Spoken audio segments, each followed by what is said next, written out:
Hey, Freedom Flicker fam.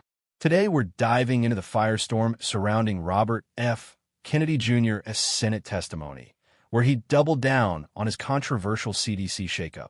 Sparks flew, senators clashed, and the future of public health is on the line. Is RFK Jr. a hero fighting corruption or a danger to science? Let's break it down. Hit that like button, subscribe, and let's get into it. Last week, RFK Jr., as Health and Human Services Secretary, made headlines by ousting CDC Director Susan Menarez after just a month on the job. Why? A clash over vaccine policies. Menarez refused to align with RFK's vision, and boom, she was out, with 3 top CDC officials resigning in protest. RFK also replaced the entire 17-member CDC Vaccine Advisory Panel with his own picks, including some vaccine skeptics.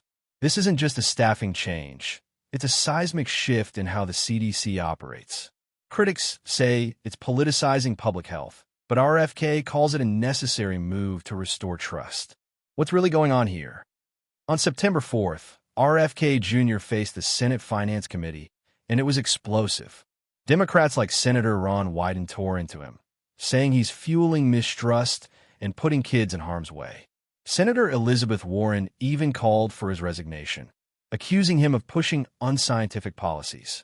Republicans weren't all on his side either. Senator Bill Cassidy, who helped confirm RFK, demanded oversight, saying the CDC chaos needs answers. But RFK didn't back down. He said the shakeup was absolutely necessary to fix a broken CDC, blaming past policies like school closures and mask mandates for economic and social damage.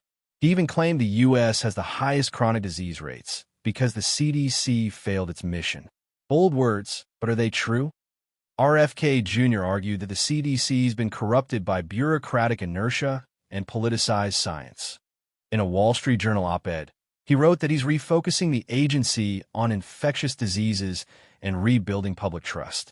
He pointed to rising infant mortality and chronic diseases, saying the CDC's job is to keep us healthy, and they've dropped the ball.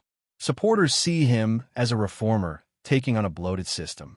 Critics, including over 1,000 current and former HHS staff, say he's endangering lives by undermining vaccine science. With flu season and COVID variants looming, the stakes couldn't be higher. So, where do we go from here? RFK's new vaccine panel is set to meet soon, and they could change recommendations for COVID, RSV, and even measles vaccines. Senators like Cassidy are pushing for oversight, while Democrats want RFK gone. The White House is backing him for now, but with public health on edge, every move matters. Is this a fight for transparency or a reckless gamble with America's health? Let me know your thoughts in the comments. That's it for today's deep dive, Freedom Flicker fam. If you want more unfiltered takes on the stories shaping our world, smash that like button, hit subscribe, and ring the bell so you never miss a video. Drop your thoughts below. Do you think RFK Jr. is shaking things up for the better?